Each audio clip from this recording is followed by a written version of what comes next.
Hey guys, welcome back. BDCKR here, and we're back with our weekly Q&A videos. This is Season 8, Episode 4.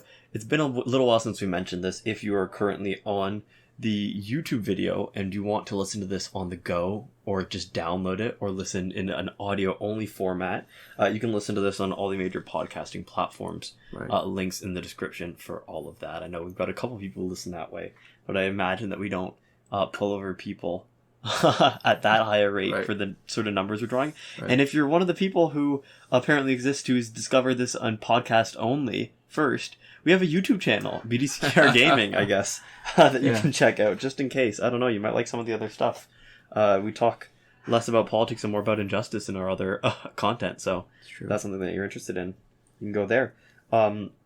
As always, we're going to start off, or not as always, but as a lot of the time, we're going to start off by just talking about a couple things that are going on right now, just because I feel like it. Yeah. So each week when we do these videos, something happens. I might go open up a Google Doc, put in a couple words just to remind myself when we actually end up doing this video about what happens, right? Because, a week ago, it's easy to forget. And one of the things was that we talked about this months ago with the airlines, that they actually, what's the term? They furloughed 40,000 airline employees. And the significance of that, doing that at the beginning of October, was that the U.S. government gave a huge stimulus package for the airlines. And the only condition was that they couldn't get rid of employees before the end of September. So, of course, you know what they did? They got rid of them as soon as that deadline expired. And it still goes back to the same point. I said it a bunch of times then. I'll say it again now.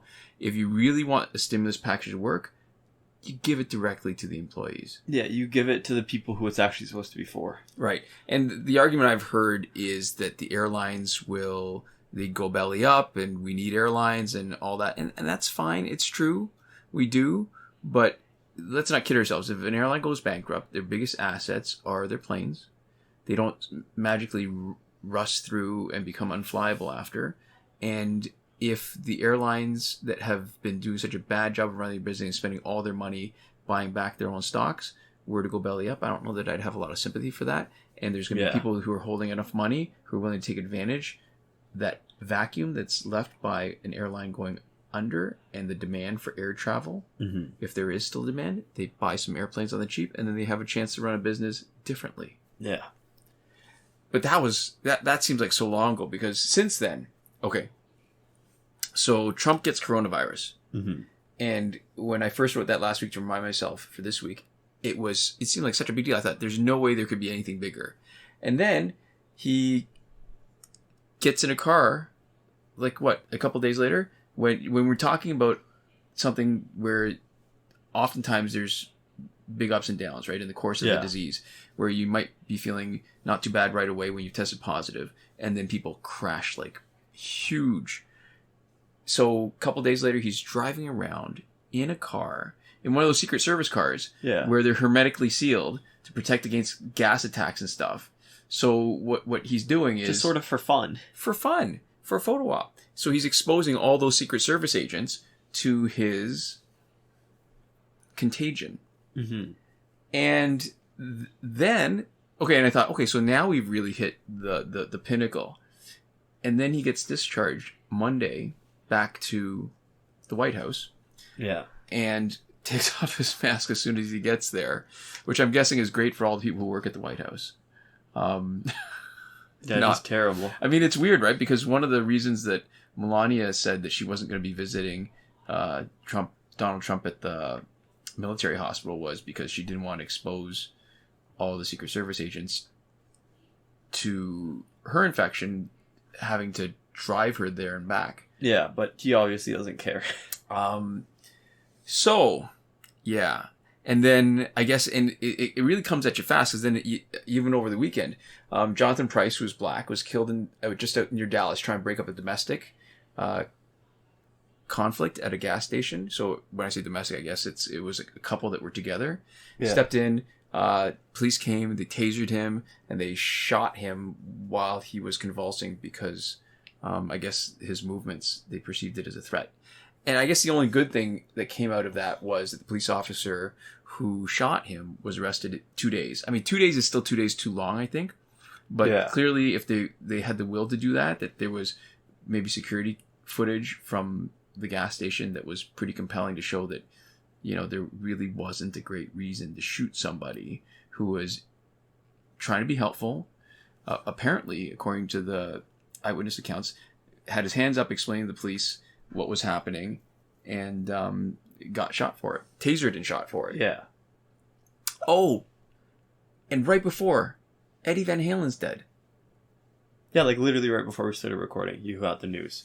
Yeah. You read it like just now. That's... So, I'm not going to claim to be any big, like a huge music historian or anything, but Van Halen was a huge part of the soundtrack of my youth. Yeah.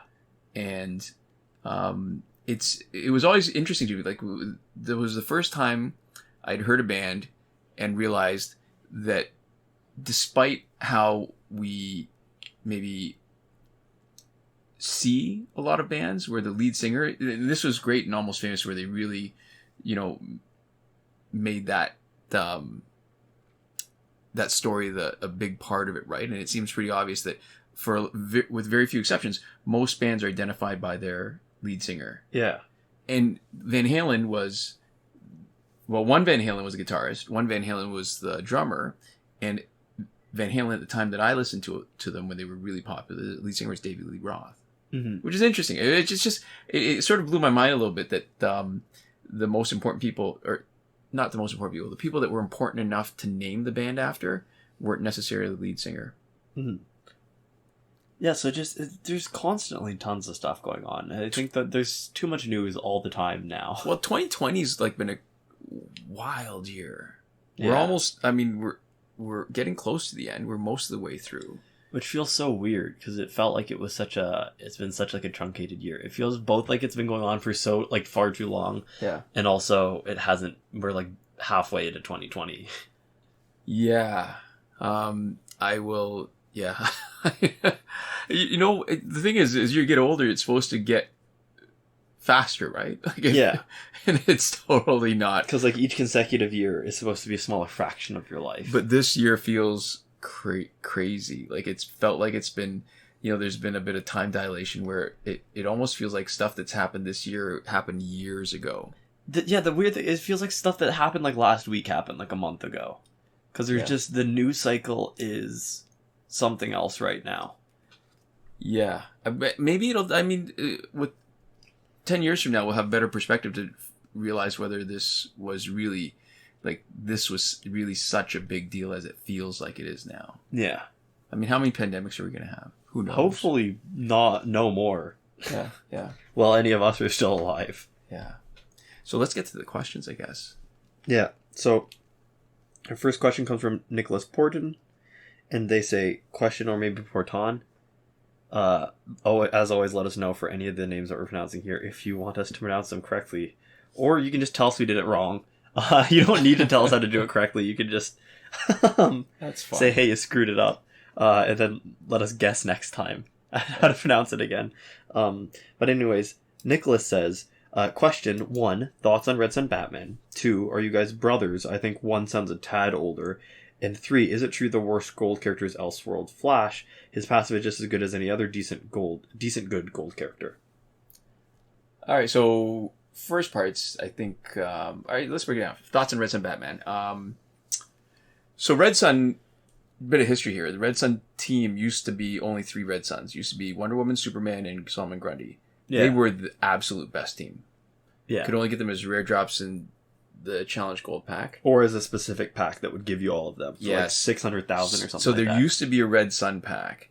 And it was absolutely... Was it even that much? 600 seems like a lot. I think it was maybe like 400. I think it was more than 400. I don't discounted. remember. I can look back some of the videos that we've got. Maybe. It would have had to have been a lot. It was a lot. Whatever. But back then, the characters didn't cost as much. That's true. So it was expensive, I guess, for a pack.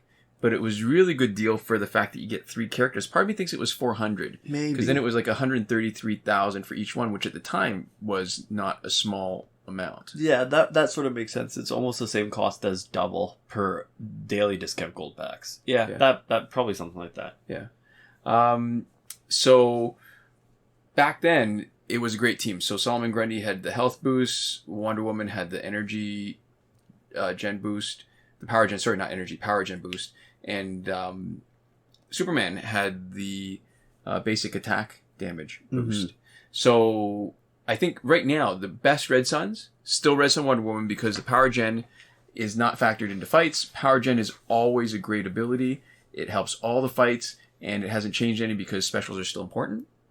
Red Sun Green Lantern now is probably the most important, because if you're playing with him, the fact that you're protected against stun and against crit attacks is huge. Yeah, it's ridiculous. When you're playing against high-level teams, it totally changes the fight. Right, so if the high-level teams have been augmented so they crit a lot, and their crit damage is boosted up to the max of 250%, what you do is when you remove crit, is you are taking, I think we're saying like 40% of what the damage would have been otherwise as a starting point. So those two for sure. So I was going to say it depends on how you fight, but so if you look at all the Red Sun characters, Red Sun Bats is great because of the unblockable specials, which is really important in a game where now there's just so much relies on specials to give you damage output. Red Sun Superman used to be great before Tantu Totem, because the boost of basic attacks was not factored into matchmaking because it's not boosted across everything. And now that specials are such a focus, he's not nearly as good as he used to be. Yeah, because basic damage isn't happening nearly as much. Yeah, and it doesn't get you through as fast. Yeah, you can boost the basic damage a lot. You're still not getting through the fights nearly as fast as when you focus on specials. Solomon Grundy boosting health is actually not good. It changes the... it changes your online matchmaking. So you get harder guys. Solomon Grundy sort of screws you over because he makes the ratio different. Right. And health heavy, which we don't like. Right, because then you're still doing as much damage, and now you're facing harder guys with higher health pools. Yeah. And Deathstroke, the speed should be interesting, but doesn't seem to be easy to take advantage of, at least not the way I fight. I don't notice it enough. So I think Red Sun Batman is probably the best third character on a Red Sun team. Yeah. 1 and 2 head and shoulders above everybody else, Green Lantern, Wonder Woman, and Red Sun Batman is probably a pretty good one. Yeah. For question part 2, are you guys brothers? I think one. Who's sounds number 1? I want to know who's number 1. I don't know. I don't know who sounds older. But who's number 1? Yeah. Well, one could be one of us, or one could be the first person who talks, which is you, which is me. But I don't know what they think. So we're not brothers. We've mentioned it a lot. Maybe people in the comments will tell you how we are related to each other when people ask most of the time. Now, I mean, we did keep it sort of hush-hush for a little while, because when you were really young... But it should have been very clear. You'd think so. You'd think people would have gotten it when I had a very squeaky voice and you had the exact same voice that you do today. That I was like, that's a child. Yeah. I think some people thought that because you were so well-spoken, they thought you were not a child, and just because of your higher just had like an annoying voice, or I was like a girl or something. That you were a lady. That's fine. Yeah. It happens. I mean, again, part of it is because you were so well-spoken, it was very deceptive, and people couldn't just tell a prank. The It was a social experiment. It was. And then part 3, is it true that the worst gold character is Elseworld Flash? No. Yeah, we love Elseworld Flash. We love all the Flashes. The problem now is he's been nerfed a little bit. He was... So the argument people would make that the Elseworld Flash is really bad is because his stats are low. I'd say, you know what? If his stats are low compared to everybody else, it's not a problem if you break through him up to Elite 10 to line him up with other characters, and that'll be enough so that he could be a member on a team that gets maximum battle points. And or health and damage augment. Right. And his passive used to be great. So the bullet time used to interrupt specials, so that when Arkham Origins Deathstroke would do his unblockable special 1 when he got 200%, he could stop you in the middle of it, and Elseworld Flash could get maybe 2.5, maybe, I can't remember now, how many combos, like full swipe combos, and he could make you dance like a worm, because he would be so fast that as you're falling down, he would hit you again to make you jump back up. So he was absolutely brilliant. Oftentimes that would be enough to generate, depending on what gear you had on him, generate a bar of power. So you get, if it triggered, not only would it protect you to save you, but it would allow you to do a bunch of basic damage, 2 combos worth, full heavy swipe combos, plus another bar of power to do at least a special one. Yeah. No, he was absolutely brilliant. The problem now is that his special won't trigger his passive won't trigger in the middle of a special. Yeah. So, no, he's by no means the worst gold character. I'll say Prison Superman is probably the worst. I was thinking Prison Superman too. Prison Superman sucks pretty bad. Because he's not as fast. And I know that I said earlier that the speed, it was hard to take advantage of Red Sun's Deathstroke, but maybe that's because I'm not used to the rhythm of them. Elseworld Flash is a great rhythm. He's fast.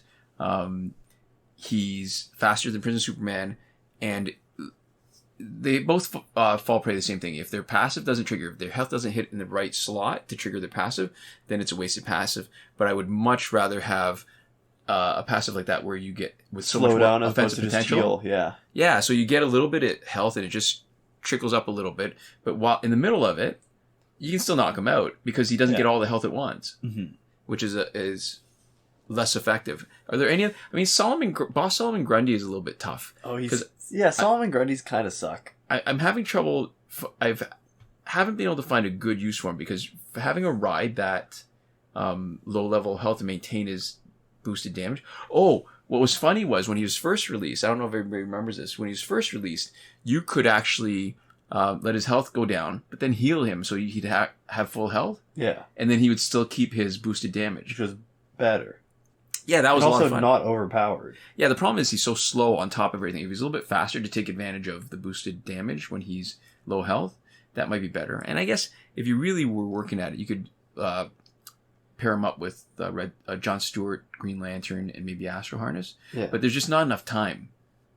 It might be fun to try to lean into it so that even if you don't get a lot of hits in, if let's say you give him Necron Scythe, so when his health is really low, you do a huge amount of boosted damage. You power drain and you health drain too. That would be interesting. Yeah. Too hard though because he's so slow. It's not fun to play. He is. Yeah. So there we go. Our next question is a little self-indulgent, maybe, but pretty funny, and it comes from Jacob CG. And they say, guys, it shouldn't be so hard to figure out their identities. Just look for the buffest guy in Canada that just adopted a cat. And that's because of the workout videos that you've had in the past, where you posted stuff up. Yeah, I mean, part of it... When you say you've done. Well, you filmed it, right? Yeah. I mean, and it wasn't really meant to be it wasn't meant to be fit with the flow, but it's more just that, hey, listen, I want to, might as well post it. I get older. I want to document being able to do some stuff because I know at some point soon I'm not going to be able to do those things. Yeah, and might as well get ad revenue while we're there. Yeah, we got a channel. Put it up. It's content, right? And so what's funny about this is, okay, so normally when people say something that is obviously not true, that's meant to be, that sounds good if it were true, but when it's obviously not true is usually insulting. Yeah. Right? Like, that's a dig. Sometimes. Well, no, but usually. I don't know about sometimes. I don't know about usually. I feel like there's a lot of versions where you exaggerate, where it's clear that you believe some lesser version of that, and that's what this is. And when you exaggerate it past that extent, it's still not insulting. So, I'll say in terms of perspective, I feel like we're sort of almost on the same boat. I think it's not so much when Jacob says it that they believe it. It's whether I believe it. If I believe it a little bit, then it's less insulting. If I don't believe it, then it becomes more insulting. But I don't even mind this. And I'm not even sure why it doesn't bother me. All right, so here's the story. Well, I know why it doesn't bother you, because it's a fun compliment. It is. Well, it's sort of a fun compliment as long as I believe a little bit of it. Well, it is a compliment. It's clearly meant to be a compliment. So, there was Joe Walton told the story once about how, it's funny, there's one of the Grandmasters of Science Fiction or something, right? Yeah. Had ticked her off, and she was calling him on it. And that person, I can't even remember who it was. I feel like I want to say it was Larry Niven, or David Brin, or somebody, but I don't remember. Like, to me, they're all sort of the old guard of science fiction, so I can't remember exactly who it is. And that they, in the middle of something, trying to calm her down, was saying, you're obviously so beautiful and whatever. And Jo Walton's comfortable enough in her own skin to recognize that she's not not typical or classical. Is it classical? A classical beauty? Like traditionally attractive. Right. So she got peeved and poured a Coke on his head. I just like this story. I thought it was sort of connected. But I guess the other part of this is CB, the cat. What I like about this question, or the way that they framed this, is the imagery. Because the funny part about it to me is, obviously, when I think about the buff guy in Canada, I'm not thinking about somebody who's built like you. That's true. So I'm imagining some sort of bodybuilder-looking man, just absolutely massive. And I don't know why, because when I have the association with the buffest dude in Canada, I don't know why they have to be in full workout mode. Like, they can't just be walking around in their normal lives. But so I imagine a really big, beefy dude, all like oiled up in like a Speedo or some sort of like whatever. Tanned. Yeah, whatever the minimum amount of clothing is, like covered in like bronzer and like glistening with oil, and just like holding a cat in his arms or something. Because the great part, like, the cat doesn't go outside. Nobody would, unless you were in our house or talking to us about it. You wouldn't be hearing about the fact that we had adopted a cat, so you'd already need to be in a position where you would have a full conversation with us about it. So I'm imagining the scenario that Jacob has depicted here is that you just will walk outside and you'll just see a massive muscle-bound man like holding a cat who's like, "This is new," and then it's like, "Oh, you're BDCKR Gaming." You're one half of BDCKR and that was okay. A wonderful image. So what you mentioned too, you know what was cool? I don't know why it just occurs to me now too. I mean, there was a point where I was doing a lot of drawing, and I think I got, for an amateur, somebody who didn't really lean into it hard, I think I was decent at it. And I read, when I started doing more, I started reading a little bit more theory and stuff. What's interesting about, you know why they all get tanned and bronzed and whatever? No. I don't know that anybody's ever said this, but at one point it occurred to me, and it seemed like the right thing. So when you're a bodybuilder, what you want to do is develop the greatest contrast to your muscles. So everything shows up really, like, it pops right out. Yeah. So it's really obvious. So you get the definition between different muscles. You get the valleys and the mountains. Yeah. So the theory, when you read or when you learn about drawing, one of the things that you learn about is lighting. Yeah. And how there's, like, you look at a sphere and there's a highlight where the light source is reflecting directly, and then there's the parts where it's darker, and then maybe a secondary reflected light off the ground and stuff. So when your skin is darker, the highlight gives you a greater contrast with the valleys. So then the muscles become that much more prominent. So every muscle belly has a highlight, and then it becomes that much darker. So if your skin is very pale, then the highlight doesn't contrast so much with the valleys of your muscles. Okay, that's interesting. So yeah, I mean, I can't remember the last time I saw a bodybuilder that didn't have, like, that wasn't. So oiling gives you the highlight. Yeah. And the tan gives you the deeper, darker valleys. Interesting. Okay, that's fun. Yeah, I don't know that it's ever been said like that, except just the idea that, but they're connected, right? Like the idea of learning how to draw and getting the lighting right. Oh, so besides that, so CB, what's funny is, all right, so this CB... is Cat Update Corner. Yeah, this is Cat Update Corner. Okay, so I clean out his litter box a lot. Yeah. And every single time I clean out his litter box, he comes to watch me do it. Yeah. So just to make sure. To inspect your work. But part of me thinks that the only times that he's actually, like, he's not a big meower. He doesn't make a lot of noise. Yeah. So he'll talk and make noise sometimes when he's trying to communicate stuff, right? So, you know, like, I've heard that some cats, they'll meow like crazy in the morning until you wake up so that you feed them. Yeah. Not him. He does not do that. But he will come and he'll meow at me a little bit and look at me. And pretty much consistently every single time he's done that is because he's got 2 litter boxes, and either they're both full or the one he likes to use the most is full. Yeah. And so today, I go clean his favorite litter box, clean out a couple loads, and I take a look downstairs. Oh, downstairs one needs cleaning too. So I clean the one downstairs. As I come back up, he's taking a dump in the first one already. Yeah. The time it took me to scoop out his...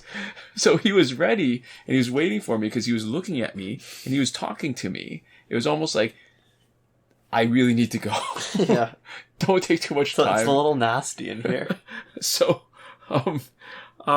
yeah, so he's still a lot of fun. I mean, he's not nearly as needy as he was before, like wanting to... Which is good. ...be on you all the time, yeah. But he's definitely a little bit of...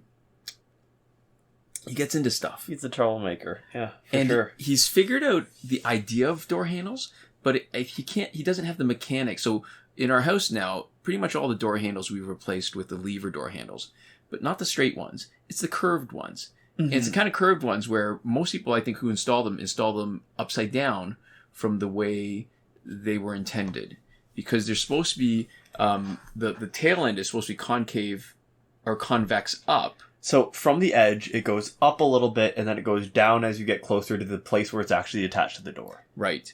And that sort of fits a natural curve of your hand as you put your hand down. But a lot of people do it the other way, and I'm not sure why, but I guess it's not obvious if you don't think about why. So the cool thing about that is, even though he's figured out how to open them from watching us, I guess, he gets up. He's not that heavy. He's maybe like, I think his checkup, he was like, what, 8 pounds? Yeah. So I would have guessed around 10 pounds, yeah. Well, I think it was like just under 4 kilos was the measurement. So that is almost 10 pounds. Is it? Yeah, because... It was like 3.7 kilos? Well, wait. What is a kilo versus a kilogram? 2.2. Yeah. Oh, no, so 1 pound goes to 2.2 kilos. Yeah. So 3.7 is 7.5 plus another 3/4, so that's like 8.25 pounds. Yeah. Yeah. All right, so, but he can't get enough leverage. So at the curved part, because his claws don't cling to it, he can slide one of two ways. He can slide either down off the handle, in which case he's not opening the door, or he slides into the handle closer to the... And he doesn't have enough leverage. Because he doesn't weigh enough. Yeah. So clearly he's bright enough to figure it out. And I think at some point, if he gets any bigger, or he jumps, might be able to. Yeah, if he commits to it instead of trying to do it while he's standing, right? Like if he's got a little bit of... he feels a little bit, he's a bit of a risk taker. It'd be like the Velociraptor scene from Jurassic Park, where they realize they can open doors. Yeah, but I think because he's too short right now, he'd actually have to jump to make the commitment, be willing to slide off and fall off and miss, or fall down and hit it, and then be able to get the door. But he's standing there. Which doesn't sound that pleasant for him, but he will just sort of slam his body into things He's for done fun. that. He'll go up and down the hallway, slamming into the door both ways. So yeah, just sort of... It doesn't seem like that far off from what he'd be willing to do. Doesn't seem like it bugs him at all. No. It seems like as long as he's willing to anticipate it, not a lot of things intimidate him. If it's unexpected, he's like, oh, I don't know what's going on. But if he knows that he's about to slam side first into a door, he will just throw himself into it with reckless abandon and not react at all. So part of me wants to make this backstory for him, that he was out in the wild fending for himself, which he probably was for a while before we found him. Yeah. And that because of that, he's a survivor. He's pretty scrappy. Yeah, so he's willing to do stuff to survive. And so there's probably not a lot that really sort of scares him, but he's clearly got a good sense of safety, and danger, and a willingness to do what it takes to make it to the next day. Mm-hmm. So there we go. I love that little. I was gonna say little dude. That little dude, yeah. He's pretty good. So there we go. Yeah, our next question comes from Noah Guzman, and they say, one of the main things I love about this game is the fact that there are teams that are able to work together with complementary passive skills, like Arkham teams, Red Sun teams, and Blackest Night teams. But I feel that we need more characters for those types of groups. So my question is, do you think teams like Flashpoint should be more customizable when it comes to characters on the team? And if so, how would you replace one of the characters?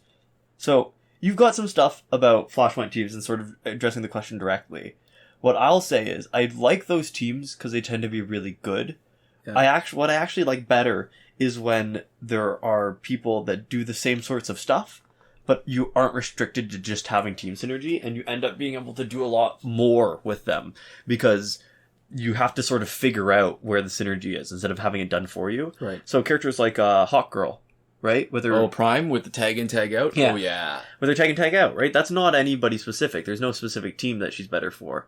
But you have to figure it out. And then, you don't get this as much with the golds, but with, like, silvers that would just, like Lex Luthor, right? Silver and bronze, that just boost their team. Yeah. Right? And those stuff like that. And obviously the boosting team, because it's a low enough percent, it's not as interesting. Yeah.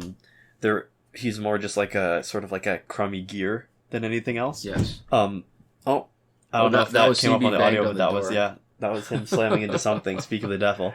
But that's him again. But I actually... he wants in the room into the he wants into the studio. Yeah, he's really, we'll be out in about 30 minutes.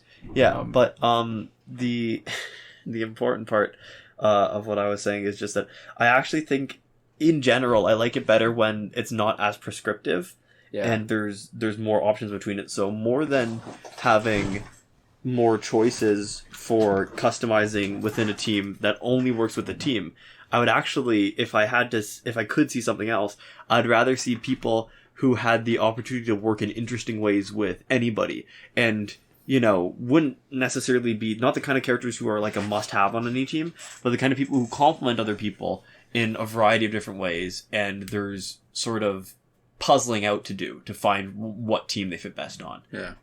But to answer the actual specific question, well, I think you have stuff. There's a bunch of... All right, so here's the thing. Arkham teams, Red Sun teams, Blackest Night teams, there's a bunch of choices. It comes closer because when you've got options, then you pick and choose from who you want, right? Like, it's like what you were talking earlier about Red Sun, right? Yeah. And what do we think about Red Sun Batman?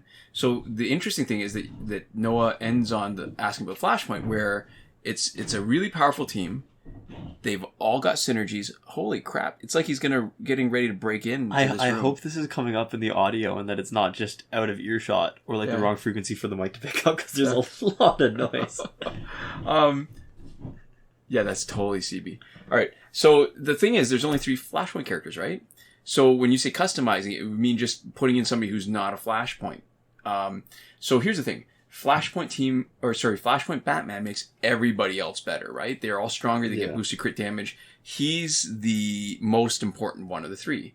Flashpoint Deathstroke gets stronger from everyone else, so that Pirate Crew extra damage on specials, extra hits on his combo ender. So him having more Flashpoint teammates makes him better. Him. Right. Flashpoint Aquaman protects everyone. So you take away Deathstroke, makes really no difference to Batman or Aquaman. They're actually just as good. Yeah. But Deathstroke is the most powerful when you use him for a specialist if he's got other team members. If you take away Aquaman, Deathstroke gets weaker because he's got less combo under damage and less special damage. Makes no difference to Batman. But you take away Batman, everybody else is bad.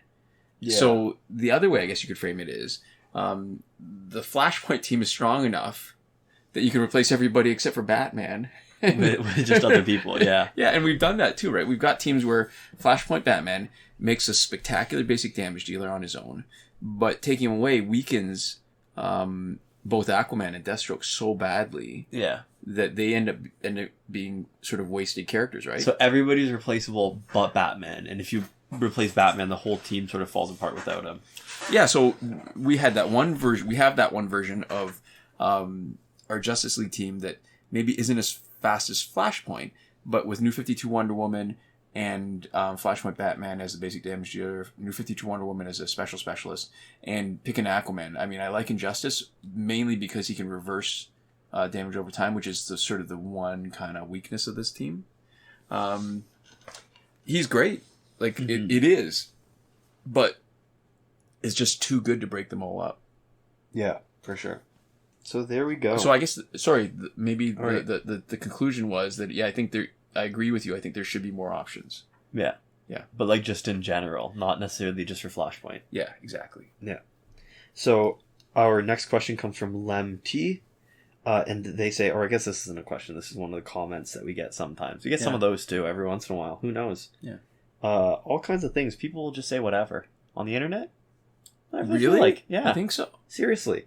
So this particular individual says hackers getting all the top spots on multiplayer, with some of them getting 17 million with just 2 games. They better do something about it, and they here being like Warner Brothers. We're guessing, we're assuming. Yeah.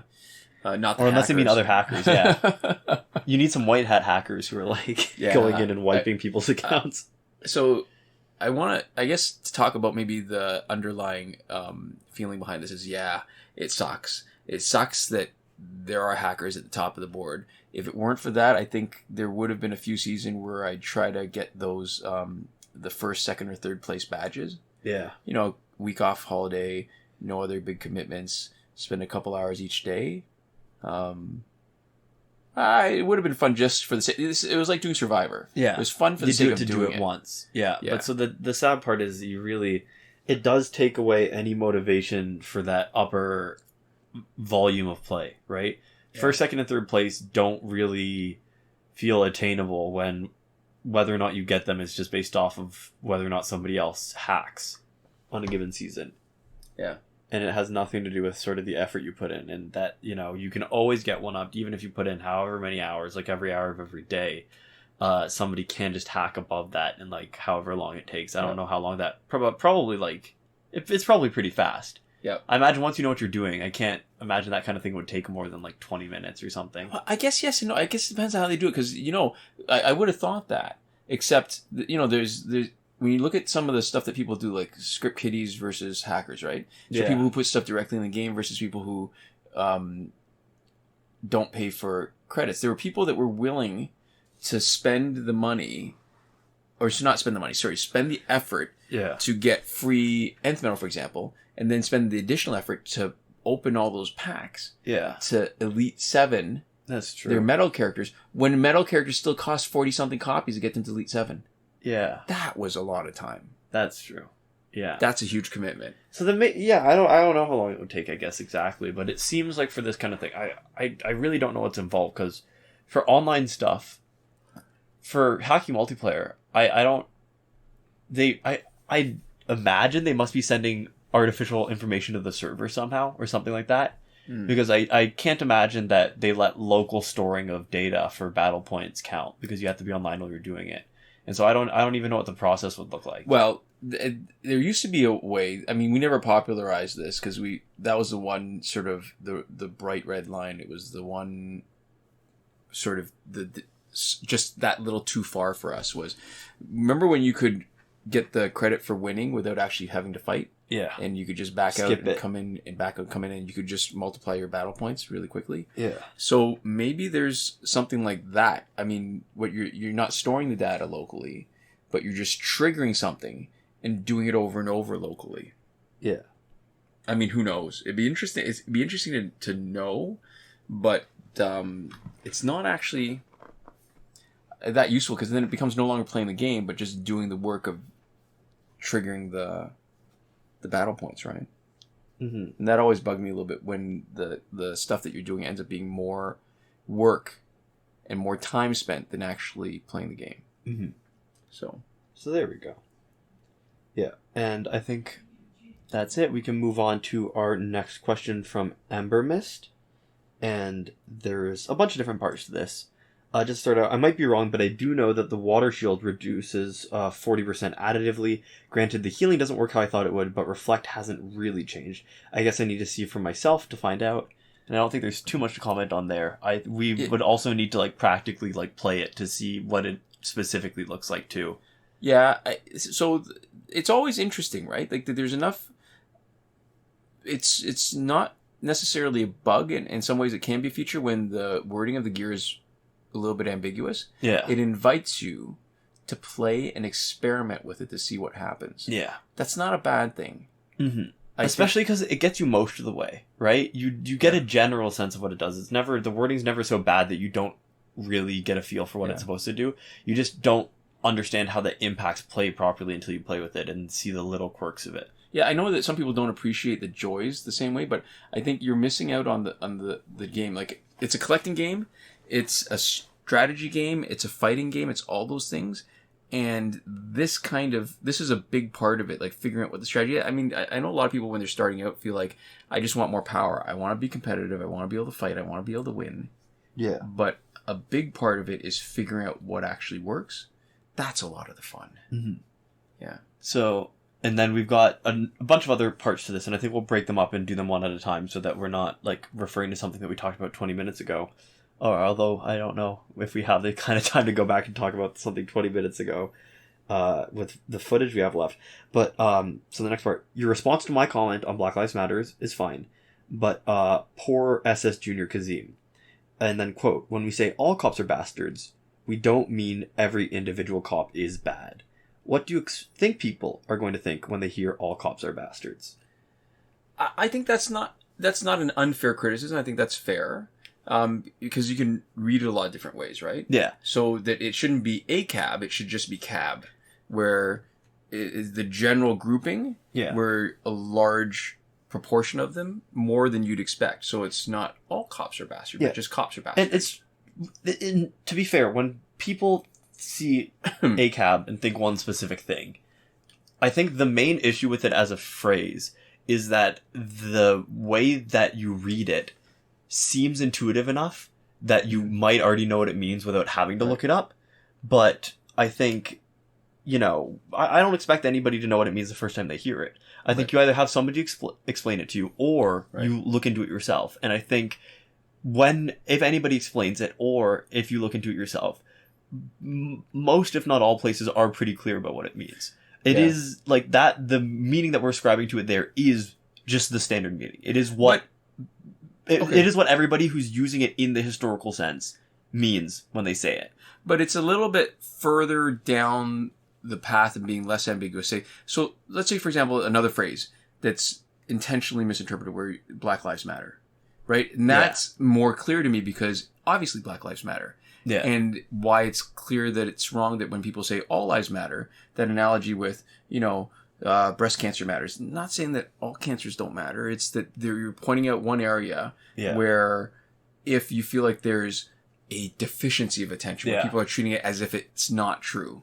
So it's more ambiguous, less incorrect, as opposed to if you're going to be making the point that there's just... So the other way, the idea that you're trying to get across with the phrase is that many police officers are bad, more than you should expect in somebody whose job it is to actually be good. Many police officers are specifically bad, and the system is also generally bad. Right, that allows this to happen, and that maybe indoctrinates their coworkers who could potentially be good into thinking that sticking up for these bad people is more important to the police force than it is to get rid of all the bad ones, so that the public can have confidence that who's left is good.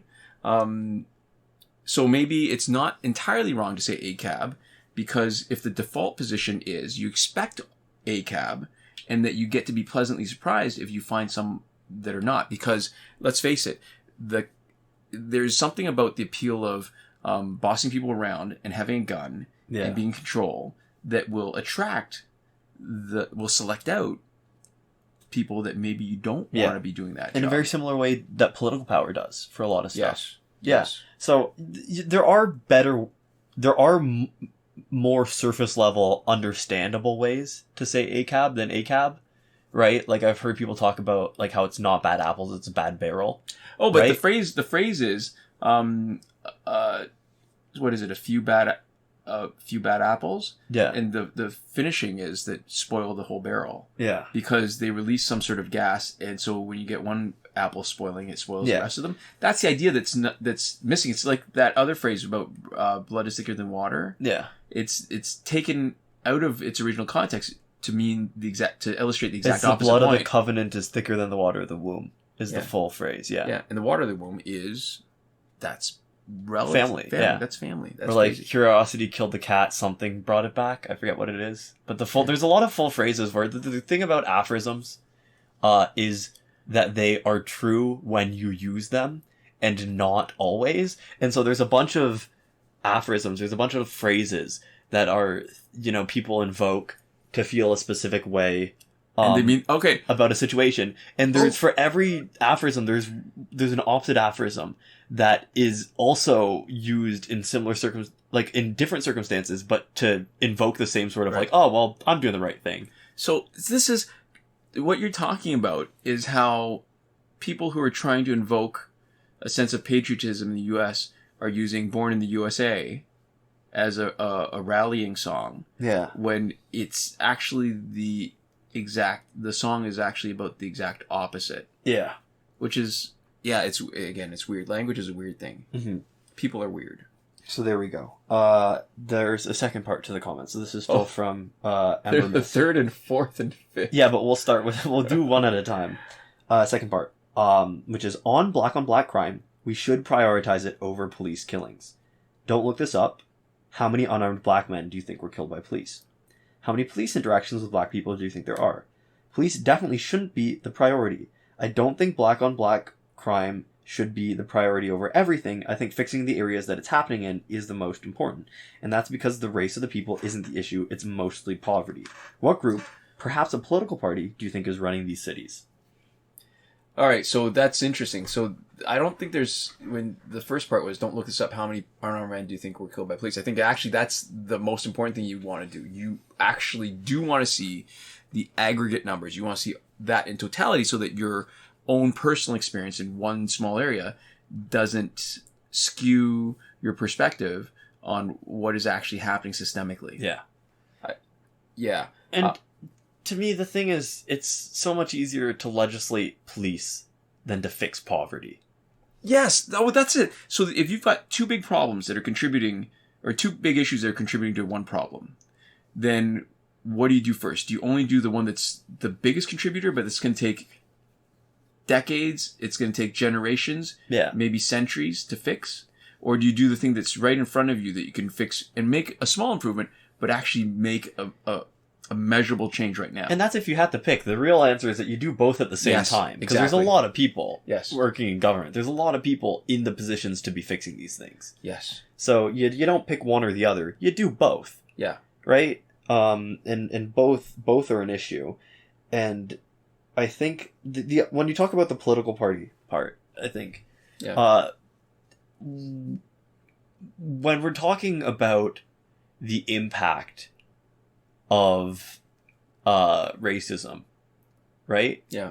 It is long. We're not talking about what's currently happening. And there's a lot of historical precedent. There's a huge number of factors that both end up resulting in increased black on black crime in an area, and also a huge number of factors that influence what party member is elected, right? From what political party. And so I think one of the things is areas with more black on black crime tend to have more people, more minorities, right? Yes. And minorities tend to vote Democrat because the Republican Party doesn't really represent them. And by doesn't really, I mean, in most cases, does not represent them in their best interests. Right. So when you've got more black on black crime, it means you also have a lot more black people. And when you have a lot more black people, you generally have more people voting Democrat. And so, you can have black on black crime and Democrats getting voted in are both variables that are potentially caused or influenced by a third variable, which is just more black people in that area. And let's face it too, just because even if, let's say the Republicans had more representation, they were more diverse, which they're not. But then what you still get examples of are people who care more about solidarity with their party than doing the right thing. I can't remember who it was. There was one Republican who was black who was put on the spot and asked to defend Trump's statement during the debate about asking the Proud Boys to stand back. Oh, and, stand, what was the other one? I don't remember. Stand ready? Stand back and stand ready? Something like that. Yeah. But that, he couldn't even come out and say, hey, that's a bad thing. Say, well, he probably didn't mean it. Unless he did mean it, in which case... it was just some sort of wishy-washy statement. And the problem is when you look at who's running at different areas, right? The problem is in cities, I think there's a greater will to be progressive. Mm-hmm. So in cities, you get a concentration of votes that are willing to vote in a mayor who's a Democrat, which is weird to me because in Canada, cities typically don't have that kind of political party allegiance. Yeah. And then in the States, you elect somebody else. You've got a governor, but then you've got other houses, right? So there's I don't know how the political system in the States works, but there's House of Reps in each state too. Yeah. And then you've got the federal government, which is a different level. And the federal government controls a lot of stuff. And that's why, you've even got the conflict, right? Where the federal government controls a bunch of stuff. Where, let's say the response to the pandemic. Yeah. And they were unwilling to release their stores of equipment, including ventilators and stuff. But because the state maybe was not sympathetic to the federal government's demands. Mm-hmm. And so, there's so much more at play. So you can say which political party is running the cities, but I don't know that is that the cause or is that a response to what people who are living in those cities are facing. And let me also take a step back and put it this way. I don't think it is fair to blame Democrats specifically, especially more than Republicans in the US, for what's happening. I don't have a lot of love lost for the Democrats. I don't think anybody, regardless of political party, has made a lot of meaningful impact on this type of stuff when they are leaders in an area, right? And I think, you know, they could have definitely been doing more, Democrat or Republican. I think most leaders could and should be doing more. And it's often not exclusively on them as individuals, but, you know, the people that need to sign off on that. I think at sort of every level, the political system, is not doing as much as it could be and as much as it should be. So if you're saying, you know, Democrats aren't doing a good job fixing race relations in America, I totally agree with you. So I don't want to act like particularly defensive here because, you know, you say, hey, look at this Democrat not doing a great job making things better for black people. That's true. Like, there's a 99% chance I'm going to say, yeah, exactly. I'm 100% with you. But the issue I take is when you blame Democrats over Republicans. I'm perfectly happy to say that everybody's response has been largely inadequate. Right. I think the issue I have as a Canadian looking on the American system is the biggest two flaws are that you've got a two-party system, and when there's so few choices, it is very easy to have a system that's beholden to money. Yeah. And that the other part is what seems so obvious to me, but must look different when you're on the inside looking out, is that there is one party, at least, no matter how bad they're being, at least makes the right kind of noises where they're saying that we would actually like to do good things, even if when they get into power, they don't always do them and they're still making a lot of choices based on money. Yeah. So to me, there's one party that kicked out their own members when they were accused of sexual harassment. I'm thinking Al Franken. Yeah. There's another one that somehow finds a way to defend them and say, hey, it's not such a big deal. Yeah. And that kind of, so remember, we talked about this. There's the failure of intent and failure of execution. And failure of execution, I get that. I think that's across the board. All the parties are potentially guilty of it at some point. Yeah. And it's a matter of degree, depending on what their underlying intent is. But if their explicitly expressed intent is bad, if they're saying to a fringe right-wing group, hey, get ready to lay the beats, get ready for a little bit of insurrection on our behalf. Or when Trump says when the looting starts, the shooting starts, and has to get blocked, has to get his tweet have a mini quarantine by Twitter to be like, hey, this is bad, this is hate speech or inflammatory speech or whatever they specifically said. Yeah. So I think, if you're going to be supporting the Republicans, at least you'd want to not be so explicitly bad in a way that's really indecently inhumane. And all those other arguments about how, well, the Republicans were the ones that ended slavery. I mean, you change your names. I don't really care. I have no allegiance historically to one or the other. Yeah. But those are the kind of bad faith arguments that are just they're a waste of time. You look at what people are trying to do now. You look at what people are practically doing now, and you look at what people are saying they're doing now. I think are the three main things. Yeah. So it's what they theoretically stand for, what they are practically doing, and what they're actively trying to do. And those are unfortunately three different things. Yeah. Right? Because people often don't get as much done as they want to. Yeah. Sometimes they don't even try to do the stuff that they say that they're going to try to do. Yeah. But you just gotta look at intent, and obviously, people have different opinions about that. But for some stuff, for race stuff, generally, the left is better, and Democrats aren't great, but Democrats aren't actually that left. Not in the States, right? It's funny because the Democrats, I feel like the progressive conservatives, our Canadian right-wing party, would be pretty much in line with a lot of the things. Maybe not quite as far as the Democrats, but they're sort of closer than